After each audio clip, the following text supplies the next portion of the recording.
You know that weird feeling when you're absolutely sure something happened one way, but then everyone tells you that it happened differently? Like when you're convinced that your favorite childhood book was called The Berenstein Bears, but then you look it up and it's actually called The Berenstain Bears.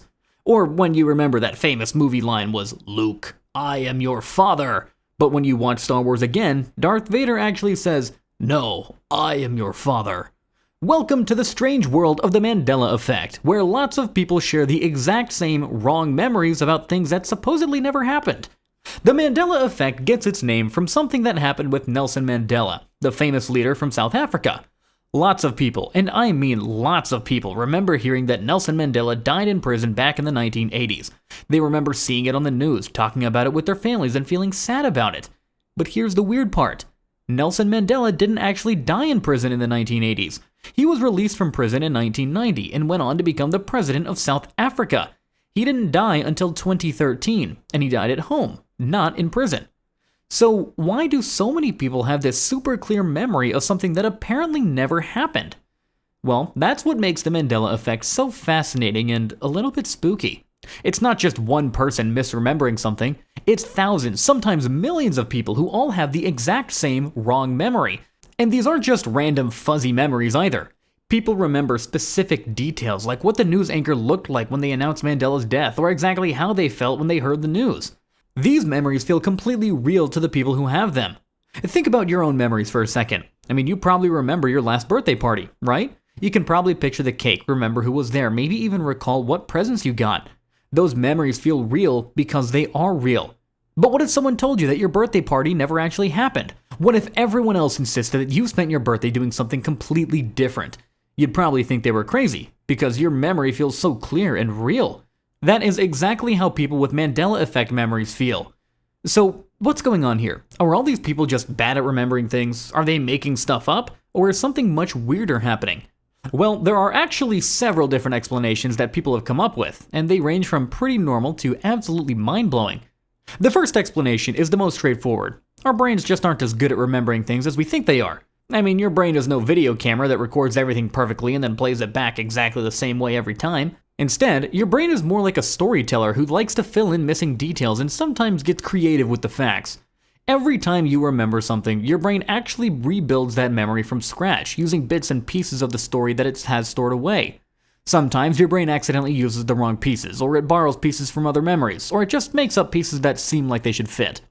This happens to everyone, all the time. You might remember wearing your red shirt to school last Tuesday, but actually you wore your blue shirt and your brain just mixed up the details.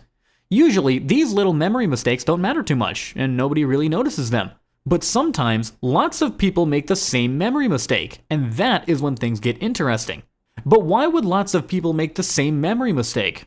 Well, sometimes it's because the wrong version just makes more sense to our brains. Let's use the Star Wars example. Lots of people remember Darth Vader saying, "Luke, I am your father," but he actually says, "No, I am your father." Why do people remember it wrong? Because "Luke, I am your father" sounds much more dramatic and important. It's the kind of line that would stick in your memory.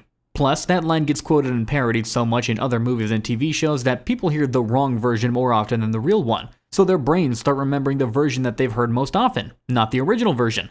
The same thing happens with the Berenstein Bears versus the Berenstain Bears confusion. Most people expect names that end in Stein, because that's a common way that names end. Bernstein just sounds more normal to our ears than Berenstain. So, when we're little kids learning to read those books, our brains might automatically correct the unusual spelling to the more familiar one. Then, years later, we remember the correct version that our brains created, not the actual spelling.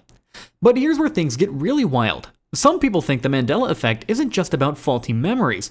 They think it might be proof that we're living in alternate realities, or parallel universes, and somehow we've slipped between them without realizing it. Imagine that there are lots of different versions of our world, all existing at the same time. In some of these worlds, everything is exactly the same as our world, but in others, tiny details are different.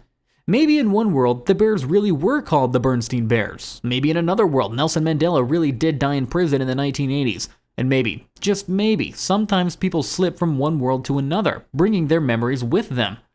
According to this theory, people who experience the Mandela Effect aren't remembering things wrong, they're remembering things exactly right, but they're remembering things from a different version of reality. So when someone insists they remember the Berenstain Bears, they're not confused or mistaken. They're remembering the reality they used to live in, before somehow sliding into our current reality where the bears were called the Berenstein Bears. This sounds like something out of a science fiction movie, doesn't it? And maybe it is just science fiction, but some scientists do think that multiple realities might actually exist.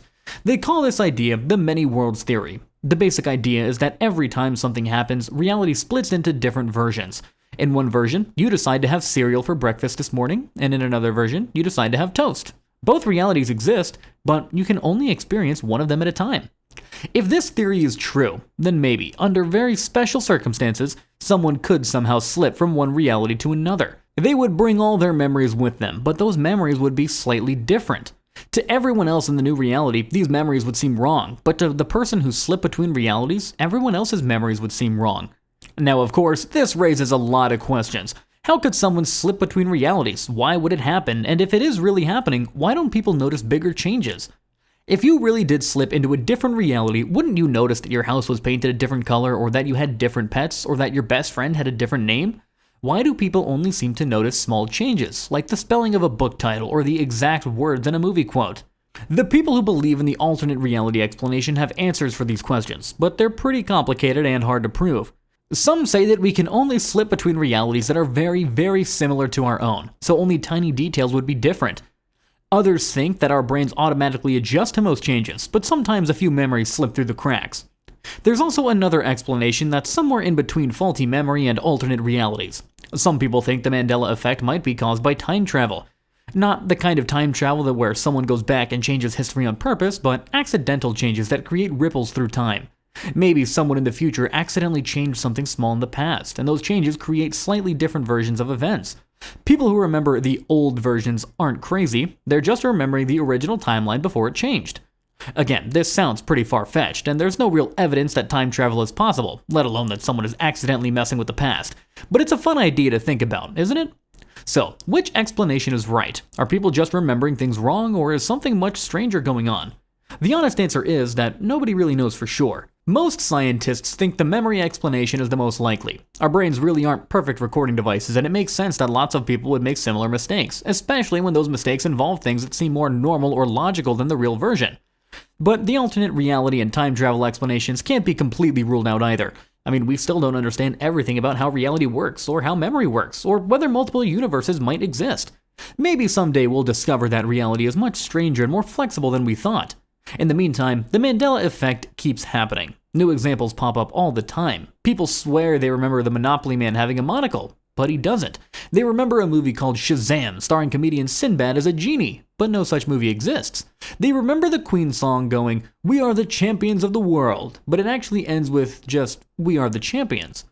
Each time a new Mandela Effect example shows up, people debate whether it's just a memory error or evidence of something more mysterious. The debates can get pretty heated, because when someone tells you that your clear, vivid memory is wrong, it can feel like they're telling you that you can't trust your own brain, and that's a scary thought. But maybe that's not such a bad thing to realize. Maybe it's actually useful to know that our memories aren't perfect and that our brains sometimes play tricks on us. If we know that we might be remembering things wrong, we can be more careful about trusting our memories when they really matter.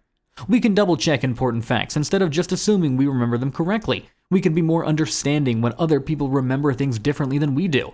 And if it turns out that the Mandela Effect really is caused by alternate realities or time travel, well, that would be pretty amazing too. It would mean that reality is much more interesting and mysterious than we thought. It would mean that our universe is full of possibilities we haven't even imagined yet. Either way, the Mandela Effect teaches us something important. The world is full of mysteries, and just because we think we understand something doesn't really mean we actually do. Our memories, our reality, even our understanding of how the universe works might be much more flexible and strange than we realize.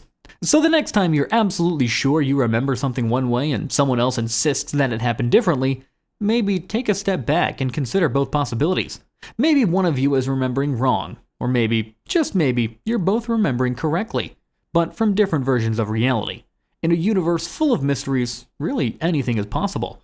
And so, there you have it. The Mandela Effect is either proof that our brains are creative storytellers who sometimes mix up the details, or evidence that we're living in a reality-hopping, time-traveling, parallel universe-filled cosmos where memories can slip between worlds like cosmic tourists with mixed-up luggage.